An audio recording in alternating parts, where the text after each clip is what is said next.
on this Monday night. Here in Pittsburgh, hate will not triumph. Love will win out. A community in mourning, a nation in conflict. How a toxic mix of media and politics can fuel hatred. The words, "Your son is alive, we've found him." You'll want to hear her spellbinding story of never giving up and of a mother and child reunion 31 years in the making. He realized that the economy would not carry him to victory. A week before the midterms, Donald Trump's decision to discard one of his strongest cards. Why this year it isn't the economy, stupid. This is The National.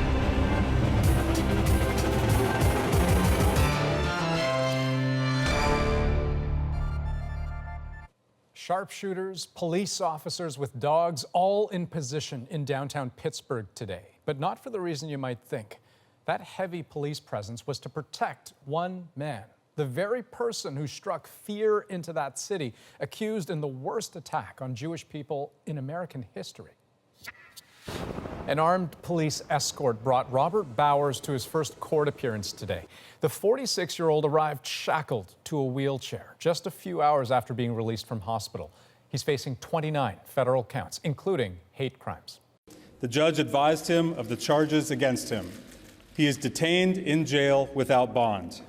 Prosecutors also took the first steps today towards seeking the death penalty against Bowers. But as Paul Hunter reports, that is small comfort to a city struggling both with grief and fear. They turn out one by one, some with flowers to lay outside the synagogue, others simply to be here, to contemplate and to grieve alongside the markers of the dead. Lynn Gross came here today to grieve. I don't know, I can't stop crying. It's just terrible. She and her husband Marvin live not far from the synagogue.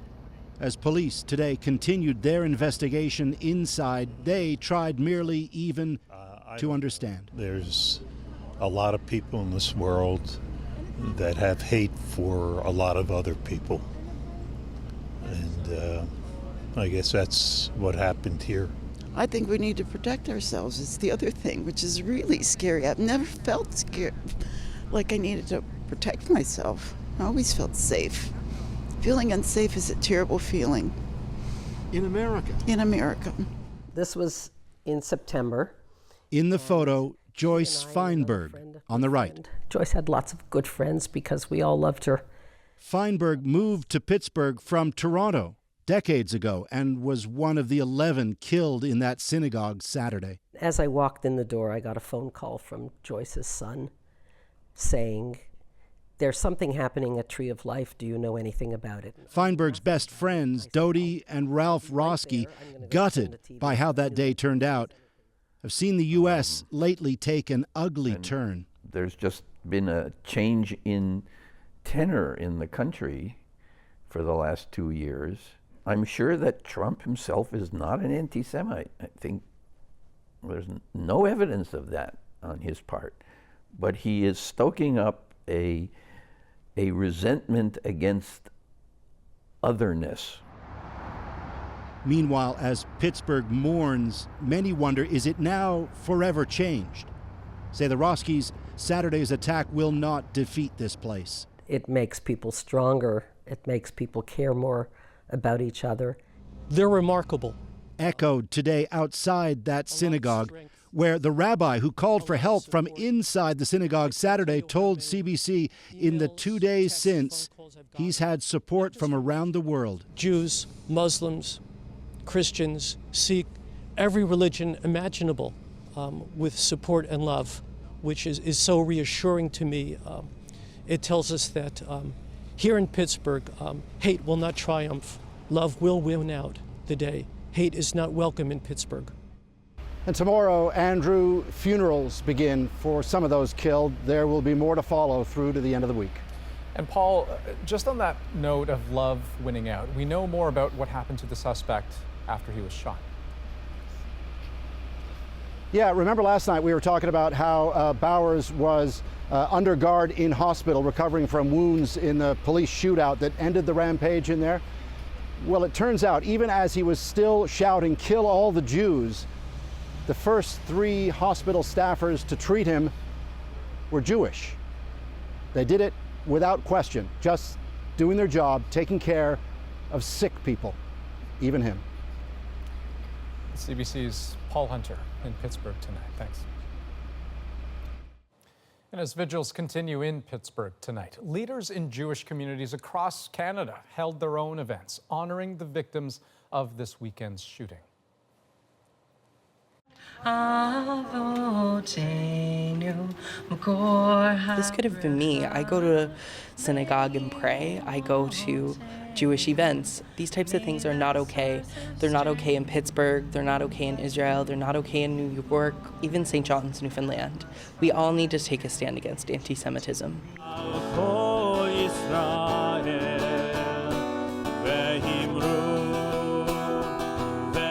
We are in the depths right now, in such pain, joining the victims of Charleston, of Quebec City, and all the victims of hate and intolerance around the world. The world still has not learned, has not been able to get past the hate and the barbarism that we thought by now we could transcend.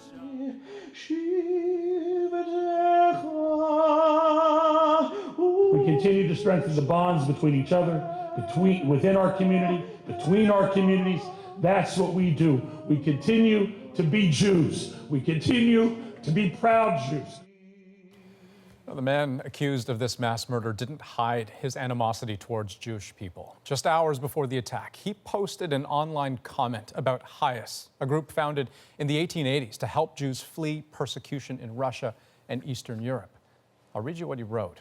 HIAS likes to bring invaders in that kill our people. I can't sit by and watch my people get slaughtered. Screw your optics, I'm going in. That was on the Gab social network we told you about last night, a place that's become home to extreme opinions that larger platforms won't tolerate. Gab is shut down for now, its own host providers pulling the plug. But ideas like the ones you just heard aren't limited to dark corners of the internet. As the CBC's Ellen Morrow tells us, you can get them on TV. You do not have the right to come here. For conspiracy theories gone mainstream, look no further than Fox News. You can tell the Democrats, George Soros, and the angry mob that's coming here, you either come the right way like everyone else or be ready to face the military and a one-way ticket back to where you came from. The migrant caravan blamed on liberal financier George Soros, who is Jewish and a Holocaust survivor. Soros was a target in last week's mail bomb spree. And even though the Pittsburgh shooter also blamed a Jewish organization for the caravan, Fox aired this clip just hours later. A lot of these folks also have affiliates who are getting money from the Soros-occupied State Department. Immediately, it was criticized as anti-Semitic. These attacks, particularly on Soros, are driven largely by his Jewish faith. The fact that he's become a symbol is not an accident. It's not just Fox. This congressman also blamed Soros, tweeting a video showing the caravan as a mob. We have to stop the conspiracy theories. Duran Ezeksson's mother fled Germany to escape the Nazis. We have to take note of what we have become, and we have to each commit individually to walking this back, toning it down, understanding others, and demanding of our politicians the same. You watch the Clinton News Network, CNN? It's a joke. The president is no stranger to peddling conspiracy. Without proof, he accused Soros of funding protests against Brett Kavanaugh. He also said unknown Middle Easterners have infiltrated the caravan. When asked for proof, there's no proof of anything. There's no proof of anything. And that's what worries so many in this country, that if facts don't matter, hatred can get a free pass. And Ellen joins us from Washington. Ellen, you mentioned the caravan. What's Trump's latest move on that? Well, it was announced tonight, Andrew, that President Trump has ordered some 5,200 troops to the Mexican border by the end of the week. It's being called Operation Faithful Patriot. Now, the White House says it's about securing the border as the caravan moves closer, but a couple of things to point out. The caravan is still about 1,500 kilometers away from the United States. It will not arrive at the border for weeks at the earliest, and it will likely be much smaller in number by the time it does. So for those reasons, this is being seen as more of an election strategy, Andrew, to rile up, to please the base before next week's midterms. Okay, thanks very much, Ellen. You're welcome. Now, if you ask the people who collect data on hate crimes in the States, they'll tell you they see the effect of an increasingly poisonous public discourse. I think our polarized environment, we see people, bringing a kind of toxicity into the political conversations we've just never seen before. Last year in the U.S., the number of anti-Semitic incidents increased by 57% compared to the year before. That's the biggest jump since this data was first collected in 1979. And when Donald Trump responded to the Pittsburgh mass shooting, he suggested the answer to deadly violence was more guns. If they had protection inside, the results would have been far better. Armed security is not legal in Canada's houses of worship. Still, anti-Semitic crimes reported to police here rose by 24% from 2015 to 2016, even as crimes targeting Muslims and Catholics declined. Now, some, if not many, Canadian synagogues do use security guards, either regularly or on special occasions. And we've asked Rabbi Michael Dolan to join us because, Rabbi, you're with the Temple Sinai congregation right here in Toronto. Thanks for joining us, first of all. Can you explain for us, first of all, what the security situation is at your synagogue? In our synagogue, we have paid security on site anytime the building is open and that we're expecting the community or members to be present for an event. And I understand that for major milestones, special events, you hire police to be there. Correct. For special life cycle events, as well as for our High Holy Days, our Yamim Noraim, in the fall, we try to have an even greater security presence. And so why did you feel the need to have these layers of security? Hiring of security guards actually began at our synagogues and many synagogues in the Greater Toronto Area with 9/11. Before then, it was quite common for us to be open and not to have a formal security presence. But since that time, we've found the need, not merely in response to world-shattering events such as this or the horrible anti-Semitic crime in Pittsburgh, but for the larger atmosphere where anti-Semitism is present and is on the rise. We need to make sure that community members and those who participate in our traditions and our services feel safe and secure when they come to be with their community. But what is it like for those community members? I mean, to have paid security at the doors all the time? Sadly, it's something we've already become accustomed to, that it's such a part of our life every day, that we need people, in fact, feel more comfortable seeing a security person than being concerned that no one is present and the door is wide open.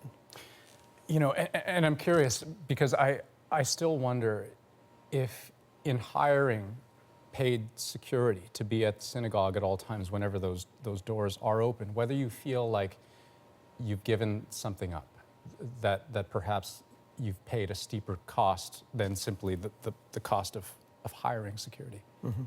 I remember when we first did it, and we've had to make difficult decisions.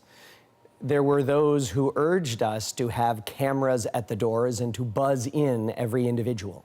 And we decided at our synagogue that we weren't willing to give up on that person-to-person contact, that people shouldn't have to feel like they're entering a fortress when they enter a synagogue or a Jewish day school.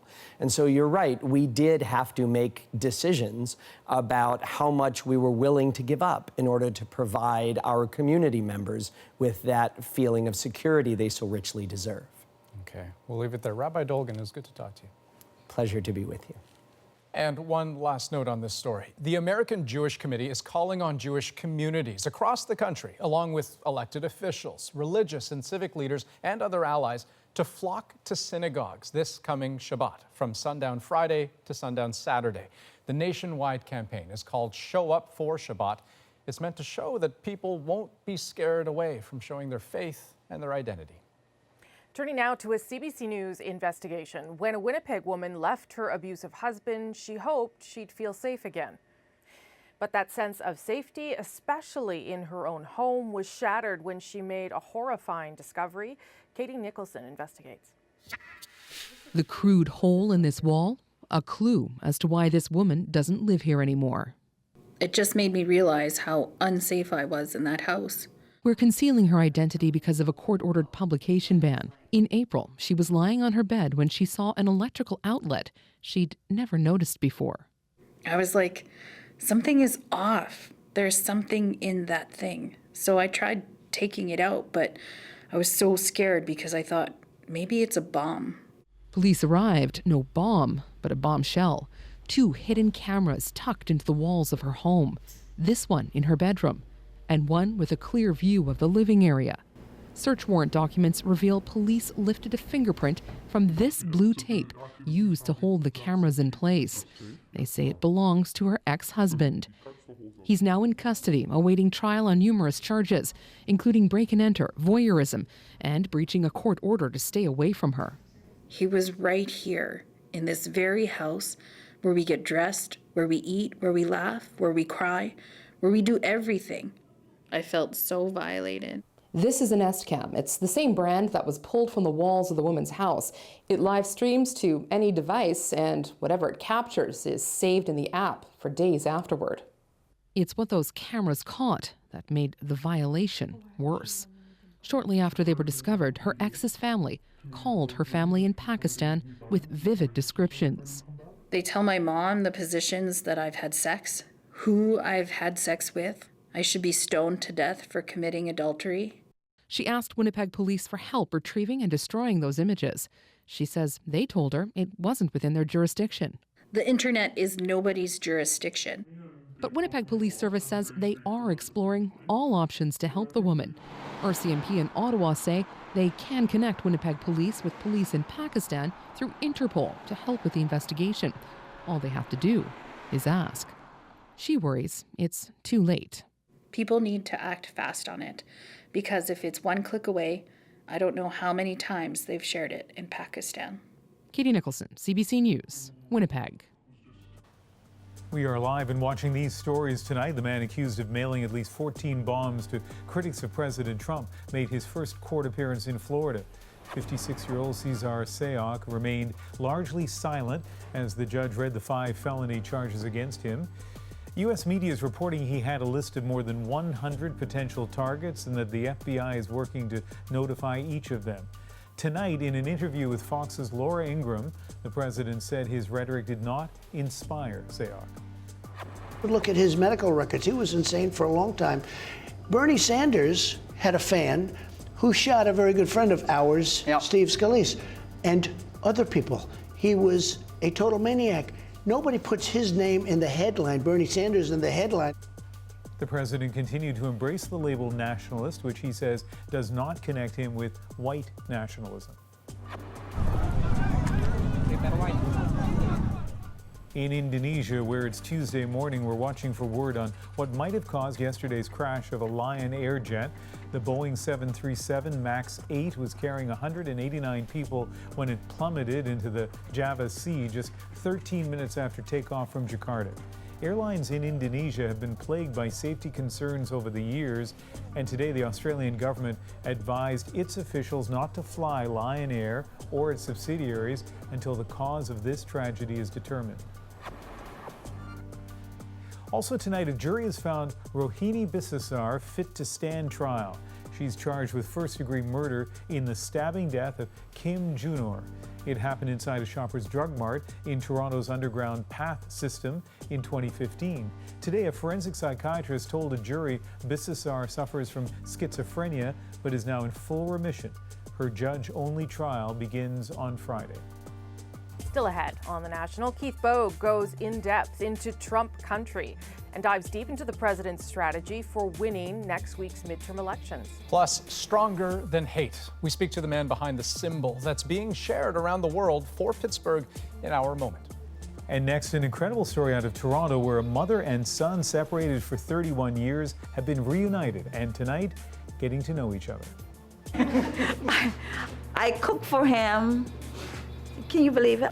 Well, he doesn't want to eat meat. So I said, well, I didn't know that. I pick up chicken. So I said, what are we gonna do with the chicken?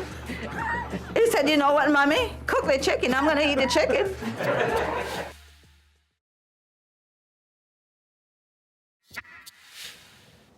Her child was abducted before his second birthday. Now this Ontario woman has been reunited with his son, who is now an adult.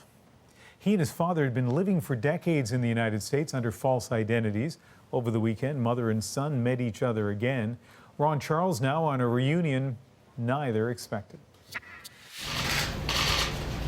Lyneth Mann Lewis describes the moment she reunited with her son Jermaine 31 years after he was abducted as a toddler. I grabbed him and I squeezed his head. I want to feel if he's real.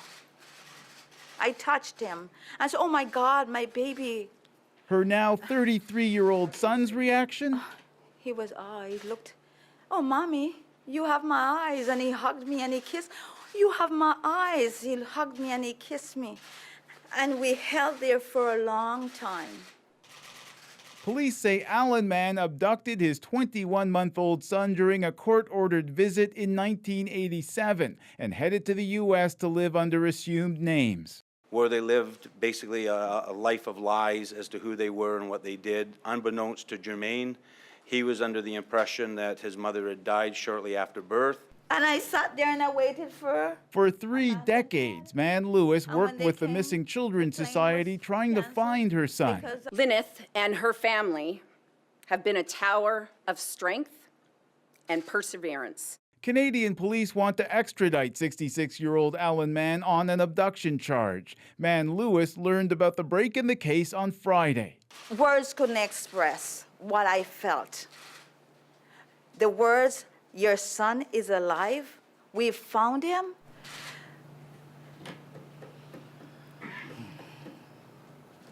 That is breathtaking. She flew to Connecticut over the weekend to visit her son, who has asked for privacy. She says afterwards her son had trouble saying goodbye. When he went to the elevator, he pressed the button. He went and he hid like this. Then he come back and he looked. I said, okay, baby, I love you, bye-bye. And then I thought he left. So I still stood there. Then I see him come back a little bit more and he's shaking. I said, baby, come on, go, it's getting late. He said, okay, Mommy. And then he left. Mann Lewis says she hopes the weekend visit is the first of many to get to know her son and fill in the years stolen from both of them. Ron Charles, CBC News, Toronto. That is some story. Okay, still ahead on the National. 2 nights before trick-or-treaters, the city of Edmonton sets out strict guidelines for its employees on Halloween costumes. We'll show you what's in and what's out. And next, as the U.S. gets ready to vote in midterm elections next week, Keith Bogue takes apart the Trump campaign strategy. I think that there was a transition in his thinking in the summer when he realized that the economy would not carry him to victory, and he needed to create and focus on other issues that would.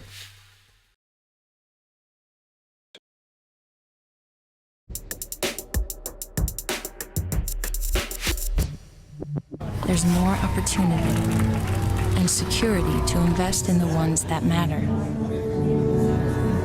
Look, we can't get distracted from the biggest issue, which are jobs and our kids' future. But this could all go away. A new TV ad urging Americans to vote Republican in next week's midterm elections. The message: things are getting better. The ad focuses on how much the economy has improved since Donald Trump took office. Yet, despite an enviable economic record, the president has largely been running a campaign of fear. In the lead up to the midterms, the National is exploring the stakes, the key races, and what they mean for this country, too. Tonight, our Keith Bogue digs into the Trump election strategy.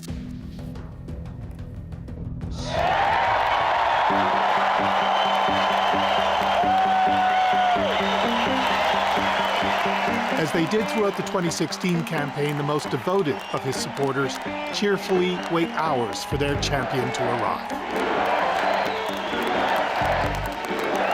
The difference, of course, is that he is now also their president.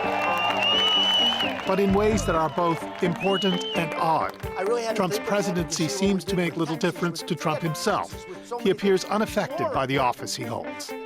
For instance, he still can't let go of Hillary Clinton, even though it's been nearly 2 years since he drove her off the political stage. You remember Hillary's slogan? It was the worst slogan. She paid like $1 million for some guy to make this slogan. And after I dissected it at one speech, they changed it the next day. It's a great unifier. Crooked Hillary is a great unifier.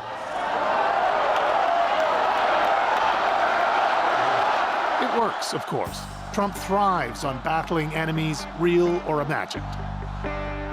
His political opponents, the media, even the migrants fleeing the violence and poverty of Central America for the United States.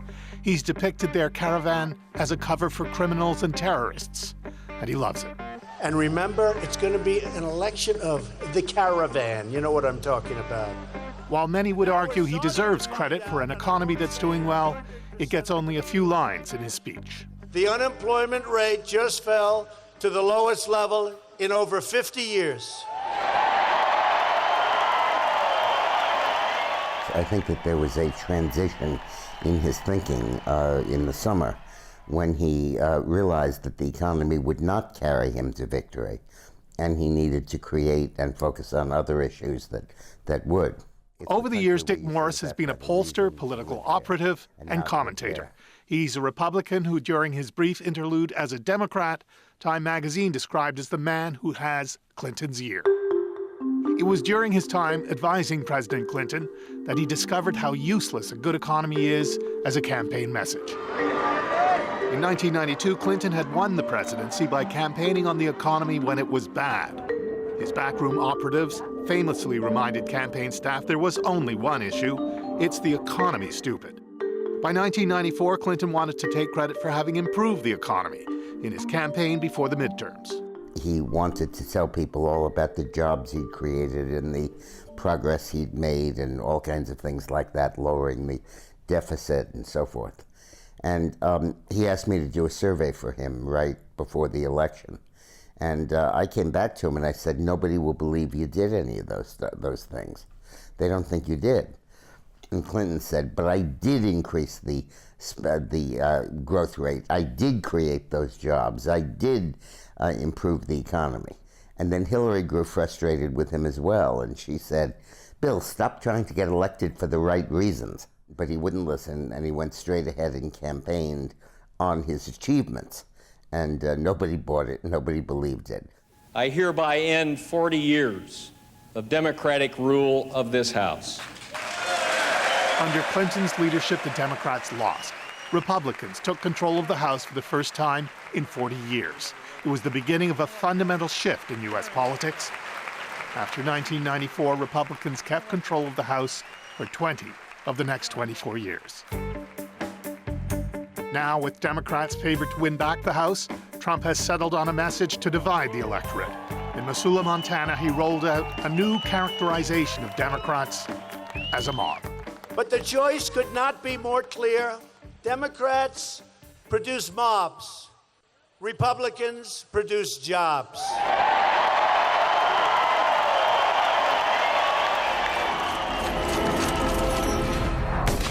The Republican Party has stepped up with attack ads that portray Democrats as violent leftists. Unhinged. Some ads are more personal. Spanberger doesn't want us to know that she taught at an Islamic school nicknamed Terror High. Such as the attack on a Democratic candidate who was a substitute teacher at a Virginia high school funded by Saudi Arabia. Meet New York City liberal Antonio Delgado. Or the attack against the New York Democratic candidate who is a Rhodes Scholar and Harvard Law graduate and also a one-time rap singer.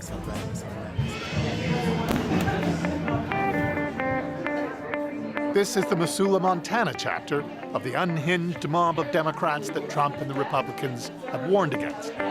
I feel that with the GOP chair saying that we have the potential to be violent, it's just really continuing to create that narrative that we are an angry mob, which fits right into what Trump has been saying. But the real threat to Republicans here might be that so many of these women had better things to do than get involved in politics until Trump came along. As elsewhere, Trump has been like a bucket of cold water in the face of complacent Democrats. So the day after Trump was elected, I started a Facebook page with some friends just to figure out maybe what we could do in light of the policies that we figured would be coming down from the Trump administration. And it exploded into a large community group. We now have over 4,000 members. 4,000 members? Yeah. Did you know those people before? No. I knew a handful of them. I mean, there was about 50 of my friends that we started, and then people just started adding more people, adding more people, adding more people.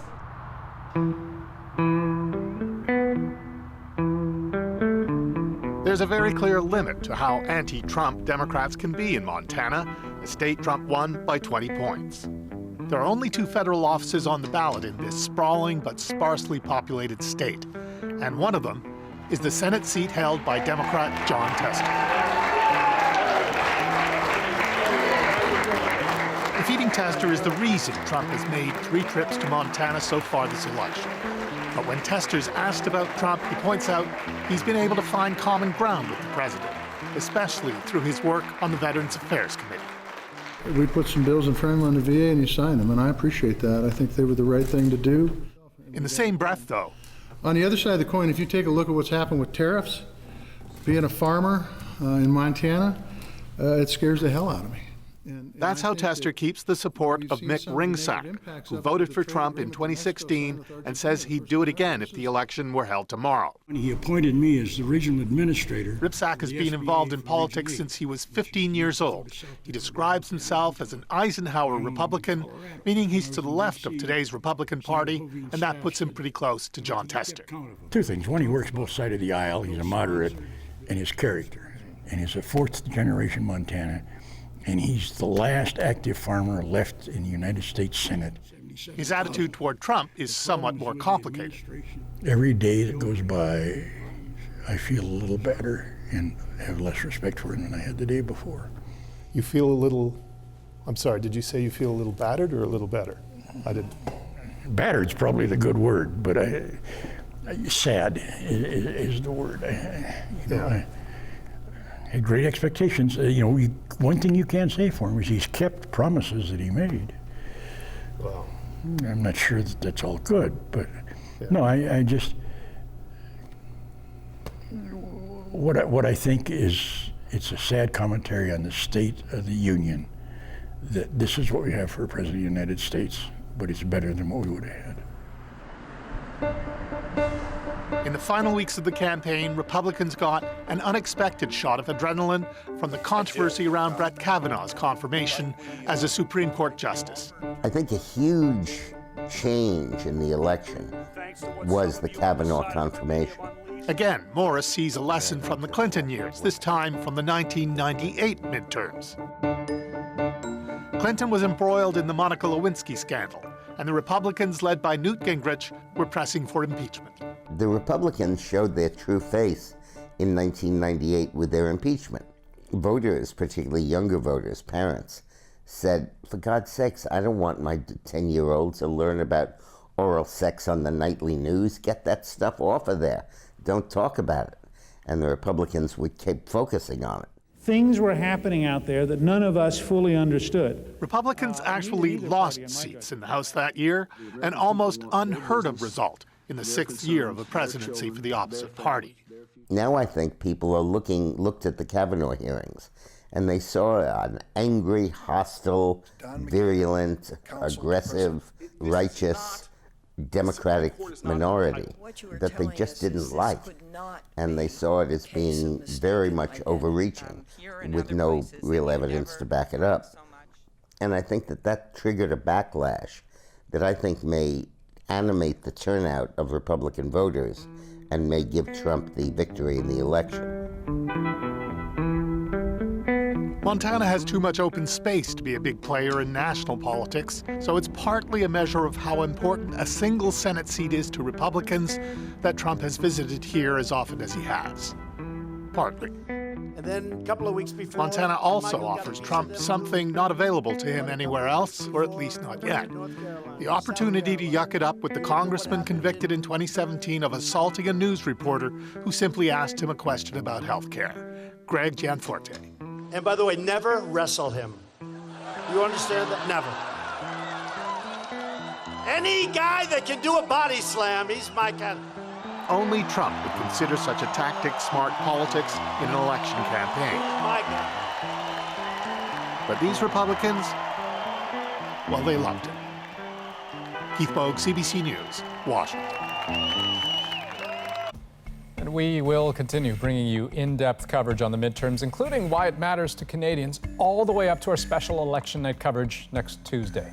Tomorrow, Adrienne breaks down the rise of heated rhetoric with our America Votes panel. Here she is with a preview. 1 week until our neighbors to the south go through their messy midterm elections. What gets decided by them will flow north. Which party rules the House and Senate will impact trade and the environment here, too. That's inevitable. What may not be inevitable is the importing of the divisive and angry political rhetoric. With our panel of 2 prominent Republicans, 2 prominent Democrats, we'll look at their advice on how to stave off the worst of it, and we'll check in on how the heart-stopping news of the past week, all the violence and threats, have changed an already turbulent political race. That's tomorrow on The National. But first, in case you missed it. After a deeply divisive campaign, Jair Bolsonaro is the new president of Brazil. A rise to power despite some extreme views. Very homophobic, misogynistic, and racist comments. Bolsonaro has supported the use of torture, has even been quoted saying he'd rather have a dead son than a gay son. So how did he win? He became the candidate representing cleansing the political system of its dirt and corruption, but also promising to go into the poor areas of the country and slaughter criminals and drug dealers en masse, and in doing so reinstate order. And the changes he promised are coming quickly. Today, Bolsonaro promised to loosen gun laws. Military police have begun confiscating, quote, pro-democracy materials from universities. We don't really care about a free speech or a free press. We care more instead about securing the immediacy of our needs. And the Brazilian political system has failed to do that for hundreds of millions of people, and Bolsonaro has successfully persuaded them that he will. Those who strongly opposed him and spoke out against him are starting to think about their future in Brazil. So every journalist I know, every political activist I know, every human rights organization is extremely worried about what their future is in Brazil in terms of whether they will have any basic rights of dissent, whether they will be safe from detention and arrest and torture and killing.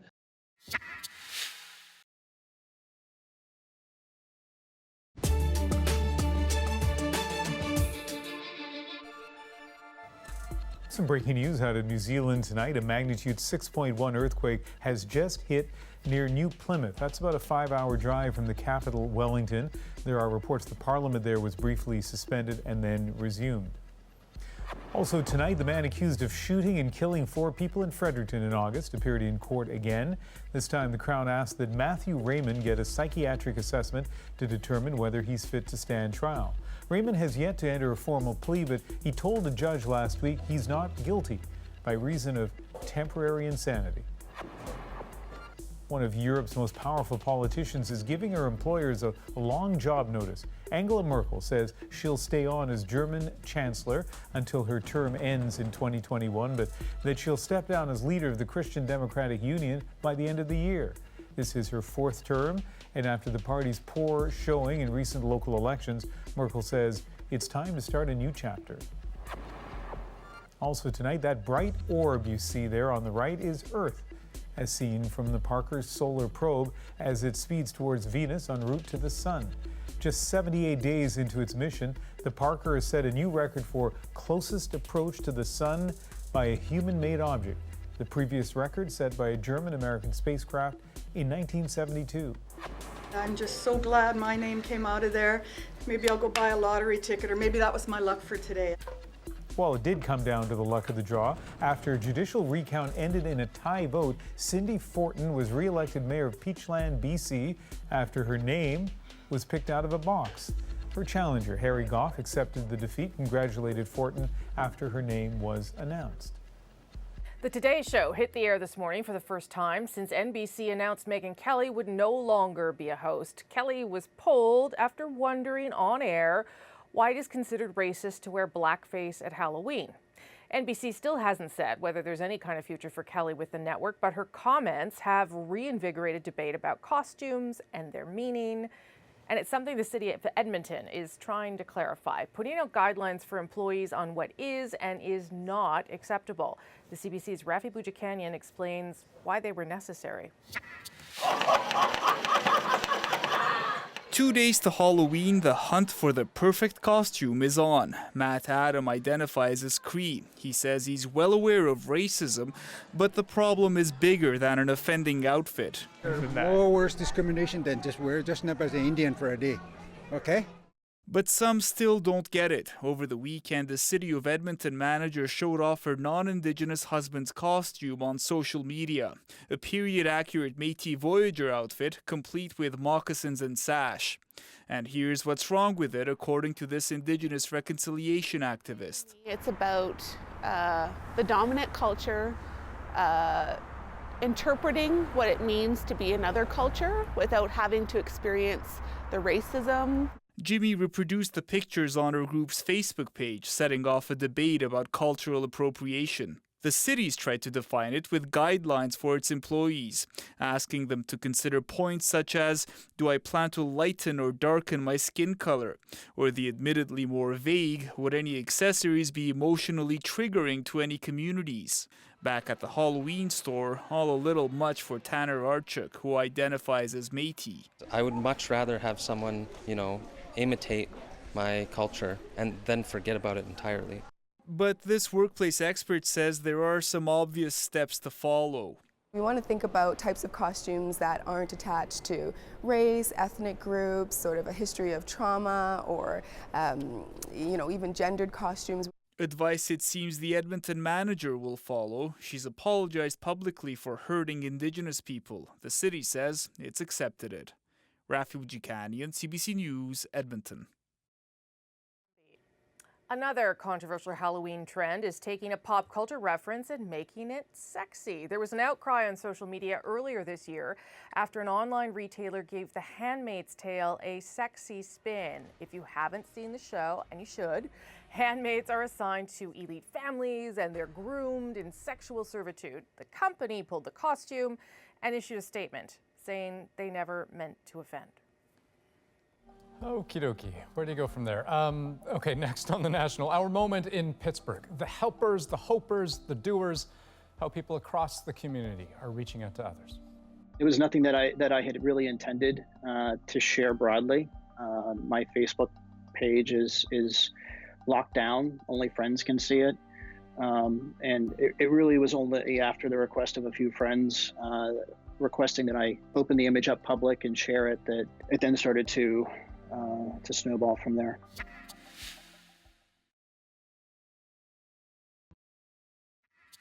Pittsburgh is trying to heal after Saturday's deadly shooting at the Tree of Life Synagogue to show that it is stronger than hate.